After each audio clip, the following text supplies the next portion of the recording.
Independent ডিজিটালের নিয়মিত এই আয়োজনে আপনাদের স্বাগত জানাচ্ছি। আমি আশিক হোসেন। আমাদের সাথে আজকে আলোচনায় যুক্ত হয়েছেন জ্যেষ্ঠ সাংবাদিক সেলিম খান। সেলিম খান, আপনাকে স্বাগত জানাচ্ছি আমাদের শোতে। সেলিম খান, আমরা যদি দেখি যে ইউরোপের অর্থনীতি গত কয়েক বছর ধরে ক্রমাগতভাবে নিচে নামছে। আমরা যদি দেখি যে একসময় যে জার্মানিকে বলা হতো ইউরোপের পাওয়ার হাউস, সেই জার্মানির অর্থনীতি কিন্তু বেশ আমরা দেখছি যে নিচের দিকে নামছে এবং বলা হচ্ছে যে দ্বিতীয় বিশ্বযুদ্ধের পর সবচেয়ে দীর্ঘ অর্থনৈতিক মন্দা আসতে যাচ্ছে জার্মানিতে। এখন আসলে কি অবস্থা জার্মানির? আপনি একটা ভালো প্রসঙ্গের অবতারণা করেছেন যে জার্মানিকে কেন হঠাৎ এতগুলো দেশ থাকতে ইউরোপে ইউরোপ জুড়েই এক ধরনের আর্থিক মন্দা অবস্থা কাজ করছে, মানে খুব ভালো যে পরিস্থিতি সেটা না, কিন্তু এর মধ্যে জার্মান হচ্ছে উজ্জ্বল ব্যতিক্রম। কারণ আপনি যেটা বললেন এক্ষুনি যে জার্মানিকে 2010 সাল থেকে বলা হতো যে ইউরোপের ইকোনমিক পাওয়ার হাউস, মানে ইউরোপ শুধু নয়, এই ইউরোপীয় ইউনিয়নের এবং ইউরোপে এই জার্মানি ছিল যে বিশ্বের তৃতীয়, এবং ছিল না শুধু, এখনও আছে বিশ্বের তৃতীয় বৃহত্তম অর্থনীতি এবং ইউরোপের সবচেয়ে বড় অর্থনীতি। এবং সেই অর্থনীতির যদি কোনো একটি এই ধরনের অর্থনৈতিকভাবে শক্তিশালী দেশ যদি ভঙ্গুর অবস্থায় পড়ে, তার প্রভাব কিন্তু বিশ্ব জুড়ে পড়বে। এখন যে আপনি বলতে পারেন যে জার্মানির যে অবস্থা খারাপ, সেটা নজির কি? আপনাকে শুধু দুটো উদাহরণ দিয়ে আমি মনে হয় তাহলে বোঝাতে পারবো, আপনার সঙ্গে সঙ্গে আমাদের দর্শকরাও বুঝতে পারবেন। একটা হচ্ছে যে জার্মান গাড়ি প্রস্তুতকারী কোম্পানি আছে যে ভক্সওয়াগান আমরা বলি, ওদের হতে উচ্চারণ হয়তো ফোক্সভ্যাগন এই ধরনের উচ্চারণ করে। এই প্রতিষ্ঠানটি তার 3টি কারখানা বন্ধ করে দিতে বাধ্য হয়েছে যে তার পক্ষে ম্যানুফ্যাকচারিং কস্ট এত বেশি হয়েছে এবং বিপুল সংখ্যক কর্মী কিন্তু এখন কর্মহীন। একটি গেল। 2 নম্বর হচ্ছে যে বর্তমান যে সরকার চ্যান্সেলর যিনি ওলফ শলজ, তার সরকারের কিন্তু অনাস্থা ভোটে হেরে যাওয়ার কারণে তার সরকারের পতন হয়েছে। এই পতন হওয়ার পর খুব দ্রুত নির্বাচন হওয়ার কথা ছিল, কিন্তু সেখানকার নির্বাচন কমিশন জানিয়েছে তাদের কাছে ব্যালট পেপার ছাপার মতো কাগজ নেই। তা কোনো নির্বাচন কমিশনের কাছে তার কাগজ থাকে না। কাগজ কি হয়? কাগজ কিনতে হয়। তার মানে হচ্ছে যে কাগজ কেনার মতো তাদের কাছে পয়সা নেই। 3 নম্বর যে আন্তর্জাতিক বিভিন্ন সংস্থার প্রেডিকশন হচ্ছে যে আগামী কয়েক বছর জার্মানির গ্রোথ হবে 0, কখনো কখনো এটা নেগেটিভও হতে পারে, তার মানে ডিগ্রোথ হবে। ফলে জার্মানরা কিন্তু একটা খুব ভয়ঙ্কর পরিস্থিতির মধ্যে এই পুরো জার্মানি দেশটা পড়তে চলেছে। এবং জার্মানির পাশাপাশি কিন্তু যারা তাদের উপর নির্ভরশীল, ধরেন আমাদেরও যে এসব শিল্প কারখানা বা আমদানি রপ্তানি যেটাই যুক্ত থাকুক না কেন, বিশেষত আমাদের রপ্তানি যে ক্ষেত্রে যুক্ত, সেক্ষেত্রে কিন্তু আমরাও এইটার সঙ্গে সঙ্গে ধাক্কা খাবো। একই সাথে যদি আমরা দেখি যে জার্মানিতে কিন্তু রাজনৈতিক এবং সামাজিকও একটা সমস্যা চলছে এবং সেই অবস্থাগুলো কিন্তু ভেঙে পড়ছে। তো এটা কি অর্থনৈতিক কারণটার কারণেই হচ্ছে, নাকি অন্য কোনো কারণ আছে এর পেছনে? দেন আর্থিকভাবে শক্তিশালী হলে অনেক সমস্যা কিন্তু ঢেকে যায়। আপনি যেটা বললেন একদমই কারেক্ট। আপনি ধরেন যে কোনো কাউকে জিজ্ঞাসা করবেন যে জার্মানির চ্যান্সেলরকে, সবাই কিন্তু মনে করতে পারবে যে অ্যাঙ্গেলা মার্কেলের কথা। মার্কেলরা সবাই মনে রেখেছে এবং উনি দীর্ঘদিন ধরে জার্মানির চ্যান্সেলর ছিলেন। কিন্তু এখন বর্তমান যে চ্যান্সেলর, ওনার কথা কিন্তু কেউ কেউ নাম মনে করতে পারে না। কারণ কি মনে করতে পারে না? কিন্তু কারণ এইটাই যে জার্মানি কিন্তু আর্থিকভাবে যে জায়গায় ছিল, ইউরোপের নেতৃত্ব দিত, তারা কিন্তু এখন আর সেই নেতৃত্বের জায়গায় কিন্তু জার্মানি থাকছে না, বা ধীরে ধীরে তার সেই অবস্থাটা চলে যাচ্ছে। এখন এই যে নতুন যে সরকার, কিছুদিন অ্যাঙ্গেলা মার্কেলের পরে ওলফ শলজ আসলেন, এই সরকার কিন্তু কিছুদিনের মধ্যেই তার পতন ঘটে গেল। জার্মানিতে এক ধরনের রাজনৈতিক অস্থিরতা, যে বর্তমান যে পার্লামেন্ট ছিল সেখান থেকে কিন্তু নতুন কোনো সরকার গঠন করা সম্ভব হলো না, ফলে অন্তর্বর্তী নির্বাচনের ডাক দিচ্ছে। এর পাশাপাশি সবচেয়ে যেটা ভয়ঙ্কর সেটা হচ্ছে জার্মানিতে ডানপন্থী দলগুলো, যেটা হিটলার পরবর্তী সময়ে ডানপন্থী দলগুলো কিন্তু জার্মানিতে কখনোই, জার্মানির মানুষ কখনোই তাদেরকে আপনার অভ্যর্থনা জানায়নি, কখনো তাদের গ্রহণ করেনি। কিন্তু এই প্রথম জার্মানির ডানপন্থী দলগুলোর জনপ্রিয়তা বলা হচ্ছে যে এই মুহূর্তে ভোট হলে তারা প্রায় 26 পয়েন্ট কয়েক শতাংশ, মানে 26+ আপনি ভোট পাবে, যেটা এই শোলজের দলেরও মানে কখনো কখনো বেশি, কোথাও কোথাও বেশি, কোথাও কোথাও তার সমান। তাহলে বুঝতে পারছেন যে একটা ডানপন্থী দলের উত্থান, ঠিক একইভাবে কিন্তু এই উত্থান হয়েছিল হিটলারের, কিন্তু এই একইভাবে উত্থান হয়েছিল। এক ছিল হচ্ছে প্রথম বিশ্বযুদ্ধে জার্মানির পরাজয়, দ্বিতীয় ছিল যে 30-এর দশকের যে মন্দা এবং জার্মানি জুড়ে যে আর্থিক মন্দা তৈরি হয়েছিল, মানুষের যে গভীর ক্ষত তৈরি হয়েছিল, আর্থিক ক্ষত, সেই জায়গায় কিন্তু আপনার হিটলারের উত্থান। তো এই আবার যদি জার্মানিতে ডানপন্থী শক্তির উত্থান ঘটে, তাহলে কিন্তু একটা বড় ধরনের ধাক্কা কিন্তু জার্মানি এর পাশাপাশি খাবে। পাশে যদি আরেকটা বলি, যে আপনি যেটা বললেন যে সামাজিক অস্থিরতা, হ্যাঁ, সামাজিক অস্থিরতা তৈরি হয়েছে। এই সামাজিক অস্থিরতার সঙ্গে কিন্তু এই ডানপন্থা যুক্ত। যেরকম আপনাকে যদি বলি যে এই বড়দিনের আগে আপনারা জানেন যে ইউরোপ জুড়ে সেখানে বড়দিনই হচ্ছে সেখানকার বড় উৎসব। সেই উৎসবের আগে সমস্ত বাজার ঘাট সব কিছু, মানে মানুষে লোকালয় থেকে বিভিন্ন লোক আসেন যে বাজারে আনন্দ করতে, তার জিনিসপত্র কিনতে, খাওয়ার জন্য। এইরকম একটা জায়গায় জার্মানির, সেখানে একজন সৌদি বংশোদ্ভূত জার্মান নাগরিক, তিনি তার গাড়ি উঠিয়ে দিলেন। এতে বেশ কয়েকজন লোকের মৃত্যুর কারণ হলো। এই যে মৃত্যুর কারণ, ওই সৌদি নাগরিক কিন্তু আবার মানসিক রোগের চিকিৎসক ছিলেন। ফলে বুঝতে হবে, যিনি নিজে মানসিক রোগের চিকিৎসক, তিনিই কিন্তু তার মেন্টাল স্টেবিলিটি হারিয়ে ফেলেছেন। বলা হচ্ছে যে জার্মানিতে এক সময় এই যে ডানপন্থী দলগুলো, তারা কিন্তু শত্রু হিসেবে বেছে নিয়েছিল ইহুদিদের। বর্তমানে তারা যে ডানপন্থী দলের প্রধান শত্রু হিসেবে বেছে নিচ্ছে আপনার অভিবাসী যারা নাগরিক, যারা বিভিন্ন দেশ থেকে, আমাদের মতো বিভিন্ন দেশ থেকে যারা জার্মানিতে গিয়ে আছেন তাদেরকে। আর 2 নম্বর হচ্ছে মুসলমানদের। এদেরকে কিন্তু তারা টার্গেট করে, মানে তাদেরকে শত্রু হিসেবে গণ্য করে তারা এগোতে চাইছেন। অন্যদিকে আমরা যদি দেখি যে এই পরিস্থিতি তৈরি হলো, অর্থনৈতিক, রাজনৈতিক, সামাজিক যে একটা ভঙ্গুর পরিস্থিতি, এর পেছনের কারণটা আসলে কি? এর পেছনের কারণ যদি আপনাকে দেখতে হয়, তাহলে জানতে হবে যে জার্মানি আসলে কি হয়েছিল।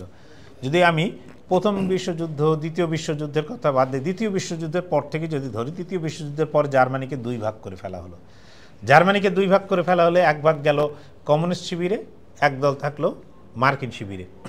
তো এই যে আমেরিকান শিবিরে যে পশ্চিম জার্মানি ছিল, এইটা কিন্তু তখন পুরো ইউরোপ একটা বিধ্বস্ত, দ্বিতীয় বিশ্বযুদ্ধের পরে বিধ্বস্ত, বলা হয় প্রায় 5 কোটির বেশি লোক মারা গেছে। তো এরকম একটা বিধ্বস্ত দেশে সেখানে শিল্প কারখানা কোনো কিচ্ছু নেই। এই সময় 1947 সালের দিকে আপনার মার্কিন পররাষ্ট্রমন্ত্রী জর্জ সি মার্শাল উনি একটা প্ল্যান করলেন যে ইউরোপ তাদের পক্ষে থাকবে, সেই ইউরোপকে তো বাঁচাতে হবে। তখন তিনি একটা পরিকল্পনা করলেন, যেটা সারা দুনিয়ায় মার্শাল প্ল্যান বলে পরিচিত। এই মার্শাল প্ল্যানের আপনার কারণই ছিল হচ্ছে যে ইউরোপকে বাঁচানো, এবং মার্কিন পুঁজি, তখন বিপুল পরিমাণ মার্কিন পুঁজি বিনিয়োগ করার জায়গা খুঁজছিল। তারা তখন ইউরোপকেই বেছে নিল। এর মধ্যে জার্মানি পেল $1.4 বিলিয়ন। সেই সময় $1.4 বিলিয়ন জার্মানিকে দেয়া হলো। এর পাশাপাশি কিন্তু ফ্রান্স, আপনার যুক্তরাজ্য সহ ইউরোপের ইতালি, সব প্রায় 16টা দেশ কিন্তু এই মার্শাল প্ল্যানের মধ্যে ছিল, এবং তারা কিন্তু আমেরিকার পয়সা নিল এবং নিজেদেরকে ঘুরে দাঁড়ানোর চেষ্টা করলো। তো এই ইতিহাসে অন্যদের চেয়ে জার্মানি এগিয়ে গেল কেন? তার একটা বড় কারণ হচ্ছে যে জার্মানি, যে দ্বিতীয় বিশ্বযুদ্ধের পর জার্মানি, ইতালি এবং আপনার জাপানের যে চুক্তি, মিত্রশক্তির সঙ্গে যে চুক্তি হয়েছিল তাদের বলা হয়েছিল যে তারা কখনোই তাদের প্রতিরক্ষা ব্যয়কে একটা নির্দিষ্ট পরিমাণের বেশি করতে পারবে না। তারা সেনাবাহিনী কতটুকু রাখতে পারবে, সেনা সদস্য সংখ্যা, তারা কি অস্ত্র বানাতে পারবে, কি অস্ত্র বানাতে পারবে না, সব কিছু কিন্তু আপনি কিন্তু দেখবেন যে জার্মানি এত শক্তিশালী হওয়া সত্ত্বেও তার কিন্তু কোনো পারমাণবিক অস্ত্র নেই, তার কোনো বড় ধরনের ফাইটার জেট কিচ্ছু নেই। সবগুলোই কিন্তু তার পুরো নিরাপত্তাই কিন্তু আমেরিকার উপরে নির্ভরশীল। একইভাবে আপনি জাপানকে দেখেন, একই জিনিস। কিন্তু আবার দেখেন আপনি ফ্রান্স বা ব্রিটেন বা যুক্তরাজ্য, যাই বলি না কেন, তাদের কিন্তু দুটো দেশেরই কিন্তু পারমাণবিক বোমা এবং তার পারমাণবিক অস্ত্রশস্ত্র আছে। কিন্তু এদের কিন্তু এত পয়সা থাকা সত্ত্বেও এদের কিন্তু কোনো পারমাণবিক অস্ত্র নেই। তো এই পরিস্থিতি, এইভাবে কিন্তু জার্মানি গড়ে উঠেছিল। জার্মানি গড়ে ওঠার পেছনে 3টি কারণ, মানে এই যে শেষে 2000 পরবর্তী সময়ে জার্মানির যে তীব্র উত্থান, এই তীব্র বড় উত্থান, মানে এক ধরনের এর পেছনে বলা হয় তিনটি কারণ। একটা হচ্ছে খুব কম দামে রাশিয়ার গ্যাস, 2 নম্বর হচ্ছে মুক্তবাজার অর্থনীতি, আর 3 নম্বর বলা হয় যে তার ন্যূনতম প্রতিরক্ষা ব্যয়। বলা হয় যে প্রতিরক্ষা ব্যয়ের প্রতিরক্ষার বিষয়টিকে মানে আমেরিকার ঘাড়ে চাপিয়ে বা ন্যাটোর ঘাড়ে চাপিয়ে জার্মানি রক্ষা পাওয়ার জন্য যে জার্মানিকে যে জন্য কোনো ধরনের কোনো পয়সা ব্যয় করতে হয়নি, এই 3টি কারণে কিন্তু জার্মানি দারুণভাবে ফ্লারিশ করেছে। এখন যদি প্রথম বলি যে এই যে তাদের যে উন্নতির কারণের মধ্যেই কিন্তু তাদের পতনের কারণগুলো নিহিত। আপনি দেখেন যে যেটা বললাম যে কম পয়সায় রাশিয়ার গ্যাস, এই যে রাশিয়ার গ্যাসের কথা দেখেন যে ইউক্রেনের সঙ্গে 2022-এর ফেব্রুয়ারিতে রাশিয়ার সংঘাত শুরু হলো। এই সংঘাতের পরে আমেরিকা একের পর এক নিষেধাজ্ঞা দিতে থাকলো এবং তাদের সঙ্গে রাশিয়ার সঙ্গে সম্পর্ক ছিন্ন করার জন্য তার ইউরোপের বন্ধুদেরও তারা চাপ দিতে শুরু করলো। যেই চাপ দিল তখন কিন্তু জার্মানিও শেষ পর্যন্ত মেনে নিল যে আমি রাশিয়ার সঙ্গে কোনো রাশিয়ার সঙ্গে সম্পর্ক রাখবো না বলা মাত্রই তার প্রথম সিদ্ধান্ত পরিপ্রেক্ষিতে রাশিয়া কিন্তু সরাসরি পাইপলাইনের মাধ্যমে, যেটা নর্ড স্ট্রিম নামে পরিচিত, এই নর্ড স্ট্রিমের মাধ্যমে কিন্তু গ্যাস সরবরাহ করতো। তারা গ্যাসের চাবি বন্ধ করে দিল। ফলে যে কম পয়সায় গ্যাস পেত সেই কম পয়সার গ্যাস তার নেই। এখন সে বিশ্বের বিভিন্ন বাজার থেকে তাকে খুঁজে পেতে ওই বিকল্প জ্বালানি তার সংগ্রহ করতে হয়েছে। এই বিকল্প জ্বালানি সংগ্রহ করতে গিয়ে কিন্তু তার প্রায় যে জ্বালানির দাম ধরেন 1 টাকা ছিল, সেই জ্বালানির দাম 1.5 টাকা 2 টাকাতে পৌঁছে গেল। এতে কিন্তু জার্মান অর্থনীতি ব্যাপকভাবে ধাক্কা খেলো, কারণ পুরো ম্যানুফ্যাকচারিং শিল্প, তাদের শিল্প কি? তাদের শিল্প হচ্ছে অটোমোবাইল শিল্প, কেমিক্যাল শিল্প। আপনি যে একটু আগে বললাম ভক্সওয়াগন, তারপরে আপনার মার্সিডিজ বেঞ্জ, BMW, এই ধরনের বড় গাড়ি তাদের সম্পদ, কেমিক্যাল শিল্প তাদের সম্পদ। এই ধরনের সম্পদ মানে ম্যানুফ্যাকচারিং শিল্পে জার্মানি এই গত 3 বছরে ব্যাপকভাবে ধাক্কা খেলো। তাদের মানে ম্যানুফ্যাকচারিং কস্ট এতটাই বেড়ে গেছে যে এই জ্বালানির দামের কারণে বলা হচ্ছে যে আমেরিকায় যে জ্বালানি 1 ইউনিট কিনতে যে পয়সা ব্যয় হয় তার প্রায় 3 গুণ ব্যয় হয় হচ্ছে জার্মানিতে।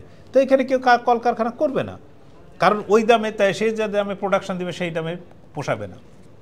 এরপর যে আমি 2 নম্বর পয়েন্টে আসি যে মুক্তবাজার অর্থনীতি। মুক্তবাজার অর্থনীতিতে জার্মানির সবচেয়ে বড় ক্রেতা ছিল কিন্তু আমেরিকা এবং চীন। আমেরিকা বাজার কিন্তু যখন থেকে আপনার মনে আছে হয়তো যে ট্রাম্প বললেন যে তুমি ন্যাটোর সুরক্ষা পেতে পারো, কিন্তু তোমাকে কিন্তু ফেলো করি মাখো তেল, যে তোমাকে পয়সা দিতে হবে। জার্মান সরকার কিন্তু একটু গাইগুই শুরু করলো যে আমি তো মানে পয়সা দেবো, এত পয়সা দেবো কেন? তখনই কিন্তু জার্মানির একটা বিরাট অটোমোবাইল শিল্প, মানে গাড়ির একটা বড় বাজার কিন্তু ছিল আমেরিকা। এই আমেরিকায় কিন্তু আস্তে আস্তে গাড়ির বাজারকে সে সংকুচিত, মানে তার উপর কর আরোপ থেকে শুরু করে নানা ধরনের ব্যবস্থা গ্রহণ করা শুরু করলো, যাতে জার্মানির ওই গাড়ির বাজার কিন্তু, কারণ আমেরিকার মতন বড় বাজার তো কোথাও নেই। আমেরিকা $4 ট্রিলিয়ন মতো পণ্য প্রতি বছর আমদানি করে, তো এই বড় বাজার সে আস্তে আস্তে হারাতে শুরু করলো। ঠিক একইভাবে জার্মান এই যে পণ্য, তার আরেকটা বড় ক্রেতা ছিল চীন। এই যে চীনের সঙ্গে ট্রাম্পের আমলের পর থেকে আমেরিকা যে সিদ্ধান্ত নিল যে চীনকে টাইট দেবে, তো চীনকে টাইট দেওয়ার যে পথ, সেই পথে কিন্তু জার্মানিও সেই পথ অনুসরণ করত। অথচ জার্মানদের বিনিয়োগের একটা বিরাট পরিমাণ ছিল হচ্ছে যে চীনে। ভক্সওয়াগন কিন্তু তার যে ইলেকট্রিক্যাল ভেহিকল, তা সব কিন্তু সেই বৈদ্যুতিন গাড়ি যে তৈরি করছে, সেই গাড়ি কিন্তু আপনার কারখানা কিন্তু চীনে। সেই চীনে একদিকে তার রপ্তানি ধাক্কা খেলো, একদিকে তার বিনিয়োগ ধাক্কা খেলো। দুই দিকে হওয়ার পরে জার্মানি কিন্তু আর পথ পেল না। যদি আমি 3 নম্বর পয়েন্টে আসি যে সামরিক ব্যয়, এই সামরিক ব্যয়ের জার্মানি কিন্তু ইতিমধ্যে তার সামরিক ব্যয় বাড়াতে বাধ্য হয়েছে। যার বাজেটের আমেরিকার দাবি হচ্ছে যে তোমাকে 6%, মানে তোমার জিডিপি 6% ব্যয় করতে হবে, যেটা আমেরিকা করে থাকে, যে 6% ব্যয় করতে হবে এই প্রতিরক্ষা খাতে। জার্মানি তো এখনও 2%-এর বেশি যায়নি, সে 2%-এর কাছাকাছি অথবা 2% এইরকম আছে। ফলে এই 3টে জিনিস, তাহলে দেখেন যে আমেরিকার 3টে সিদ্ধান্ত কিন্তু 3টেই, এক হচ্ছে ইউক্রেন সংঘাতের কারণে, 2 নম্বর হচ্ছে যে মুক্তবাজার অর্থনীতিকে সে আবার চাবি মুড়িয়ে টাইট দেওয়া শুরু করলো, যে তার কথা শুনে না। 3 নম্বর হচ্ছে যে তার প্রতিরক্ষা সহযোগিতা চাওয়ার জন্য সে পয়সা চাইলো, যে আমাকে পয়সা দাও, পয়সা দিলে আসি, না নাই। তো এই তিনটি কারণের জন্য জার্মানির যে অবস্থা শেষ পর্যন্ত আসছে, এর জন্য কিন্তু আমেরিকা একটা বড় বড় অংশ দায়ী। সেক্ষেত্রে আমেরিকা তো জার্মানির বন্ধু, আপনি বলছিলেন যে দ্বিতীয় বিশ্বযুদ্ধের পর থেকেই, বিশেষ আবার ন্যাটোরও একটি বড় অংশীদার, ইউরোপীয় ইউনিয়নের সাথে সামগ্রিকভাবেই আসলে আমেরিকার একটা ভালো সম্পর্ক আছে। তো সেক্ষেত্রে পাশাপাশি ইউরোপীয় ইউনিয়নেরও নানা দেশ আছে যারা জার্মানির ভালো বন্ধু, তো তারা কি জার্মানিকে উদ্ধার করার জন্য এগিয়ে আসছে না? জার্মানিকে উদ্ধার করার বিষয়টা না, কিন্তু যে রাজনীতিতে আপনার বলা হয় না যে যে কোনো চিরস্থায়ী বন্ধু বা শত্রু কেউ নেই। আপনাকে মনে রাখতে হবে যে জার্মানির যে অতীত ইতিহাস, তাতে কিন্তু সবাই তাকে ভয় পায়। আপনার ইউরোপ সবচেয়ে বেশি ভয় পায়, ইউরোপীয়রা, আমেরিকানরাও ভয় পায়। আপনি জার্মানি যেভাবে এগোচ্ছিল, জার্মানির অর্থনীতি যেভাবে এগোচ্ছিল, জার্মানি সবাইকে একদম মানে দুমড়ে মুচড়ে ফেলার মতো অবস্থা নিয়ে গিয়েছিল। সেই ক্ষেত্রে প্রথম ভয় পেল ব্রিটেন। দেন প্রথম ব্রিটেন ভয় পাওয়ার কারণে কিন্তু ব্রিটেন মানে ইউরোপীয় ইউনিয়ন থেকেই বেরিয়ে গেল। কারণ ব্রিটেনের একটা তো যাত্রা বিমানের কথা বলা হয়, কিন্তু আসলে যাত্রা বিমান বা মানে স্বাভিমান যাই যেটাই বলি না কেন, তার চেয়ে বড় জিনিস হচ্ছে ব্রিটেনকে ইউরোপীয় ইউনিয়নে থাকতে হলে জার্মানির কথা শুনে চলতে হতো। কারণ জার্মানির পয়সা বেশি, ক্ষমতা বেশি। আপনি ব্রিটেন ভয় পেয়ে সে বেরিয়ে চলে গেল। এখন জার্মানির পরে ছিল ফ্রান্স। ফ্রান্সও ভয় পেল, কারণ তাদের দ্বিতীয় বিশ্বযুদ্ধের অভিজ্ঞতা, তাদের কিন্তু এটা ভালো না। আমেরিকাও মনে করলো যে জার্মানি যে হারে বাড়ছে, এদেরকে যদি এখনই আপনি বাড়ি দিয়ে যদি থামিয়ে দেওয়া যায়, তাহলে কিন্তু মানে জার্মানিকে আর কাউন্টেবল থাকবে না। আপনার পশ্চিম জার্মানির যে গ্রোথ ছিল, তারপরে যখন পূর্ব জার্মানি এবং পশ্চিম জার্মানি এক হয়ে যখন জার্মানি হলো 1989 সালে, তারপরে কিন্তু তাদের গ্রোথ থেমে গিয়েছিল। অনেক বছর লেগেছে তাদের এই জিনিসটা রিকভার করতে, কারণ পশ্চিম জার্মানি এক ধরনের ছিল, পূর্ব জার্মানি আরেক ধরনের ছিল। ফলে তাদের রিকভার করে আস্তে আস্তে যখন তারা রিকভার করে একটা বড় ধরনের মোমেন্টাম পেল, ঠিক সেই সময় তাদেরকে কিন্তু আপনি দেখেন তাহলে ইউক্রেন যুদ্ধ করে মরল, কিন্তু প্রাণ দিল কিন্তু রুশ এবং ইউক্রেনের লোক। আর ক্ষতিগ্রস্ত সবচেয়ে মানে ক্ষতিগ্রস্তদের অন্যতম কিন্তু হচ্ছে জার্মানি। এর সঙ্গে সঙ্গে এই যে বললাম যে ভীতি, এই ভীতি কিন্তু যে জার্মানদের সম্পর্কে, যেটা এখনই ওখানে আর্থিক মন্দাবস্থার কারণে উগ্র ডানপন্থার জন্ম হচ্ছে, এবং তারা কিন্তু সেই আবার মানে হিটলারই হবে কিনা আমি জানি না, কিন্তু তাদের মধ্যে যে এক ধরনের ঘৃণার আবহ তৈরি হচ্ছে, যে জার্মান ব্লাডের পিউরিটির যে তত্ত্ব মানে হিটলারের পক্ষ থেকে দেওয়া হয়েছিল, সেই রকম যদি কেউ প্রচার শুরু করে। আর এই জিনিসগুলো আসলে বাতাস পাইই হচ্ছে যখন দেশের আর্থিক অবস্থা ভালো থাকে, মানুষের কাজ থাকে না, জিনিসপত্রের দাম বাড়ে। তো ঠিক একইভাবে জার্মানিতে খরচ বেড়েছে। আমার মনে আছে যে 2022-এ আমার সঙ্গে একজন জার্মান সাংবাদিকের দেখা হয়েছিল। ওনাকে আমি জিজ্ঞাসা করেছিলাম যে গ্যাসের, সে আমাকে বলছে দেখো আমি তোমাকে বলতে পারবো না, কিন্তু আমাদের অবস্থা খুবই খারাপ। বিশ্ব তো একটু সাধারণ পরিবার, কারণ প্রচণ্ড শীতের মধ্যে আপনার প্রত্যেকটা বাড়িতে রুম হিটার চালাতে হয়, প্রত্যেকটা বাড়ি হিটিংয়ে, এবং সেই যে বাড়ি যে গরম থাকে, সে গরম থাকে কী জন্য? গরম থাকে তো হচ্ছে এই গ্যাস বা ইলেকট্রিসিটি কোনো না কোনো কারণে। তা সেটা সরবরাহ যদি কম দামের জিনিসটা বন্ধ হয়ে যায়, তাহলে তো তার কোনো বিকল্প থাকে না। তাহলে ইউরোপ এবং জার্মানির সামনে আসলে কি মানে এই অবস্থা কি চলতে থাকবে, নাকি এর থেকে উত্তরণের কোনো উপায়? এইখানে প্রতিবার একটা জিনিস আমরা ভুলে যাই যে সারা দুনিয়াটা একটা ট্রানজিশন বা একটা পরিবর্তনের ধারায় আছে, এবং এই পরিবর্তনের ধারা কোথায় হবে? আমরা বলি যে এই গন্তব্য মানে পরিবর্তনটার কথা আমরা বলতে পারি, কিন্তু গন্তব্যটা আমরা কেন এখনও মনে হয় না কোনো সারা বিশ্বের কাছে অজানা।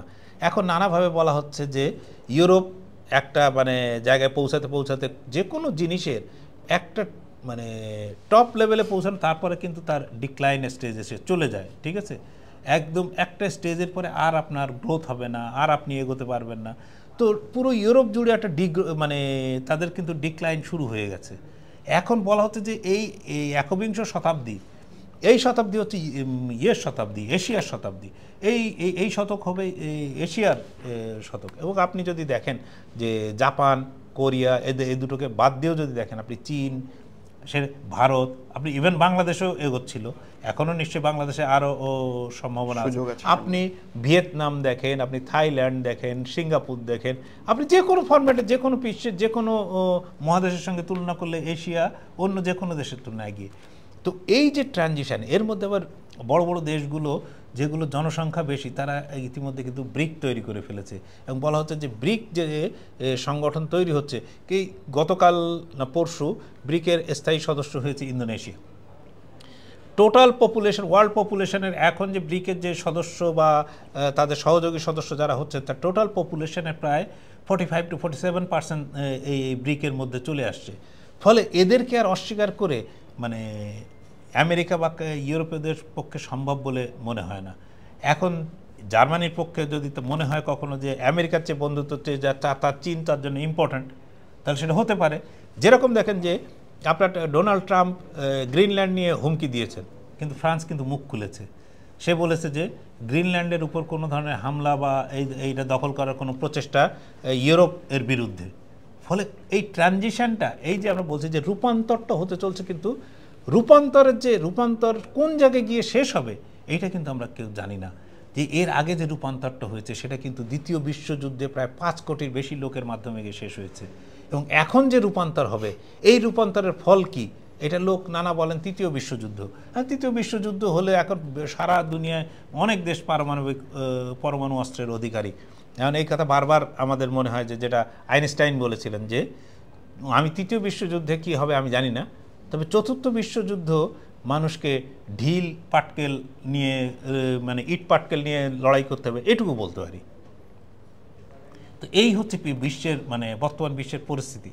ফলে আমরা কিন্তু এখন কালকে কোনো মন্তব্য করে দেওয়াটা অন্তত আমার পক্ষে সমীচীন হবে না যে জার্মানি বা ইউরোপ কী ব্যবস্থা নেবে, এটা তাদেরকে ঠিক করতে হবে যে তাদের অবস্থা তারা কীভাবে ফিরিয়ে আনবে। ধন্যবাদ সেলিম খান, অনেকগুলো গুরুত্বপূর্ণ পয়েন্ট আমরা জানলাম।